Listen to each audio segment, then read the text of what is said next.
I honestly have a strategy book for this game, but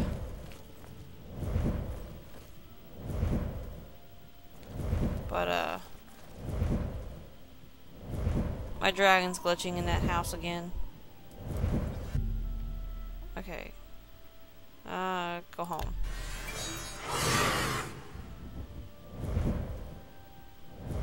Cool. Alright, what was I saying? Oh, I have a strategy book, but I'm actually moving out here in a few days or so. So it's kind of packed up and gone. Can you tell me anything about Raynil? I'm Regner. You want anything? Talk to Edla. She's in charge. Yeah. Okay, well, I'm just curious about Raynil. Yes, the vampire hunter. As far as I know, he just showed up recently here in Apparently, Braden Lyrian was one of those vile creatures, and Raynil slew him. Kinda strange, though. I never figured Braden to be a vampire. He seemed to be such an likable fellow. Yeah, that's what everybody keeps telling me. Good day.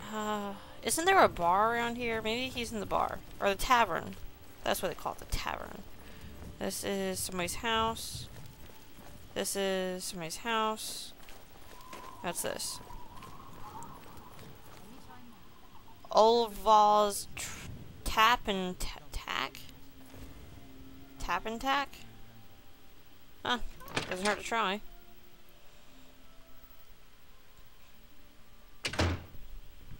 Head on. Sirach is a good healer. Whoa. Did anybody else He's just a see that red guard, plate fly across the room? What's your story? The way he acts. Okay, It's Hanan, almost as if he grew I up take in it you Skyrim. Olva, I don't Agil, think the what is church it? likes it, but his Agnal the healing Wary. skills are invaluable. I suppose you can tell me I'm anything. Hunman. I'm a prospector. Alga's my woman, Nord style. None of that chapel wedding nonsense. Okay, well you can't tell me nothing. Goodbye. Safe travels. Good day. Today's your lucky day. I'm gonna save this real quick, people. Because I'm about to break into this room to see if anybody's inside of it. I understand the Fighters Guild is hiring new members. Not No, I that work can't. for I gotta some have to folks. key. Really? Isn't Olfand amazing? Oh, wait, what's He's an this? excellent smith and good at teaching light armor skills. This is aggravating. What does my quest log say? Brandon's wife, Erlene, told me her husband is innocent. She says that he simply works at night, sleeps during the day. She also suspects someone had planned to the body. Raynil. I think I should locate Raynil and ask him some questions. I should start with some of the merchants and innkeepers in town. Alright, well. May the Olva. wind be on your back. Shush. Olva. Afternoon. Where's Olva? Hello. You. You should be the innkeeper, right? What can I do for you today? Well, I need you to tell me what you can about Raynil. I'm trying to figure out why he killed Brandon. I usually don't give out that kind of information, especially to people I don't know. Are we really gonna do this? You really? I mean, Say what you're going to say. I'll just. Excellent. I don't want to accept. bribe, but. Thanks. Okay, let's try this again. Raynil is staying in the last room down the hall upstairs. Here's the key. I always liked Braden and Arlene. They were a nice couple. I hope you get to the bottom of this, because I don't believe he was a vampire either. Huh. Well, thank What's your you. story? Thank you for just handing the key over. How amazing is that? You open the door. Ow! Ow! I just hit myself in the face with a door. Ugh. I've entered Raynil's room. I should carefully search the place for anything suspicious. Paintbrush looks suspicious. Bed. I'll take your gold. Oh wait, what's this? Somebody's journal. I've discovered a small journal in Raynil's room at the inn. It seems he was a part of a group of adventurers who uncovered an artifact of some sort from some I lead ruins, I suppose. They got some funky words in this game. They all agreed to stash the artifact in a cave until more research could be done about it. Each of them took a key to the chest it was secured in. The two other members of the group were Brandon and someone named Gilliburn. I need to find out more about Gilliburn to confirm my suspicions about Raynal. Olaf may be able to help. How many pages is this thing? 18 pages? Whoa. Should I read this book to you guys? The 8th day has passed, and still there's no sign of the artifact. We've covered most of the remainder of the outer guard tower and scoured the crumbled gatehouse ruins, but not one clue has arisen as to where it may have been buried. It is quiet out here, as if the ruins were paying respects to the Allied inhabitants that disappeared here long ago. We haven't encountered anything hostile, but if we do, I think we're ready.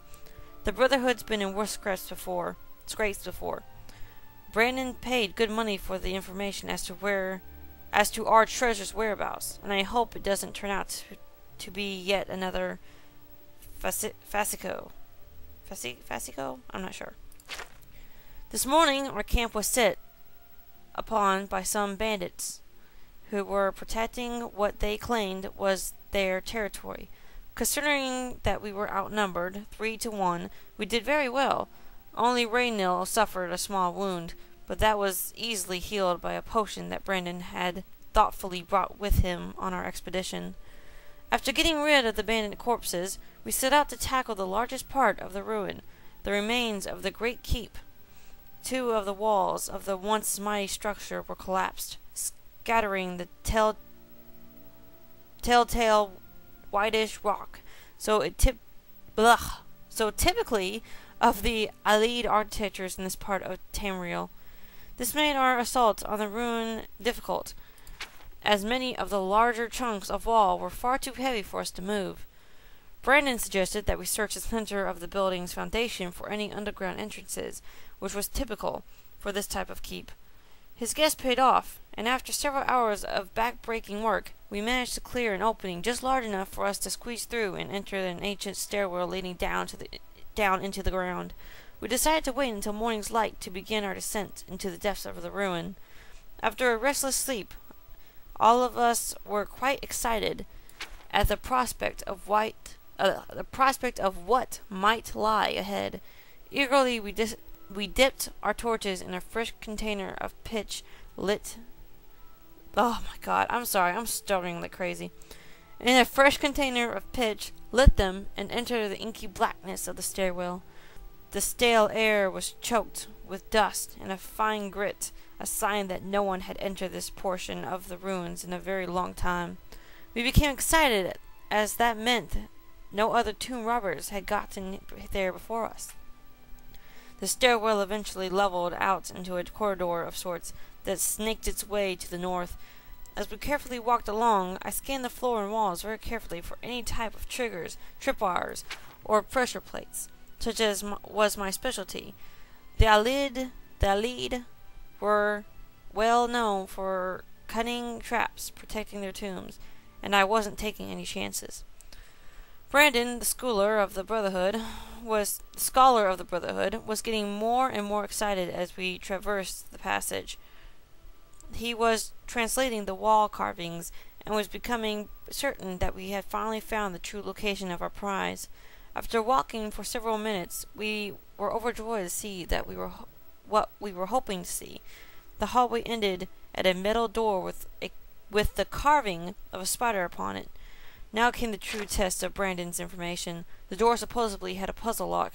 By pulling the spider legs in a certain combination, it would unlatch. The wrong combination would spell our death, perhaps triggering a collapse of the hallway or some other equally deadly trap.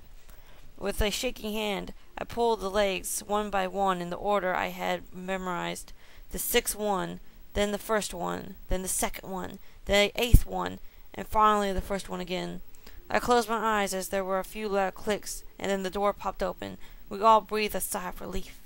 Pushing open the door, I looked in at a huge room with a pedestal at the center. What is this word? Lifting or fitting? Pitting? I think it's P. Pitting on the pedestal, illuminated by a shaft of sunlight from a tiny hole in the ceiling, was our prize. The floor was covered in a huge mosaic of a stylized spider, all 8 of its legs coming to a point and ending up at the door entrance. Those were the last of the traps the alley leaft behind to protect their treasure. Again, if it hadn't been for Brandon's skill at acquiring information, we may have never known how to solve this last line of defense. I instructed Brandon and Rael to remain at the entrance, and to tie a rope around my waist in case of a sudden pitfall. Carefully, I began to walk on the darkened tiles that formed the third leg of the spider. Sweat beaded on my forehead, as the pathway made by the tiny pieces of ceramic was very narrow at the start, and one slip could again mean instant death. But death never arrived. The information had been correct, and I was able to make it to the pedestal and secure the artifact. Quickly as possible, we made our way back and out into the daylight. Once again, the Brotherhood was triumphed, and it was time to return home. At the tavern that night, we decided to make a pact. We would stash the artifact in a cave not far from Bruma until we researched it farther. An item of this magnitude could be very dangerous if mishandled, and we certainly did not want to sell it without understanding its true value. Brandon agreed to contract a local cooper to construct the chest with 3 locks. Each of us would hold a key to one of the locks, so none would have access to the artifact without the others being present. For the rest of the evening, we drank merrily and sang many songs of adventurers past and adventurers to come. And that's the journal.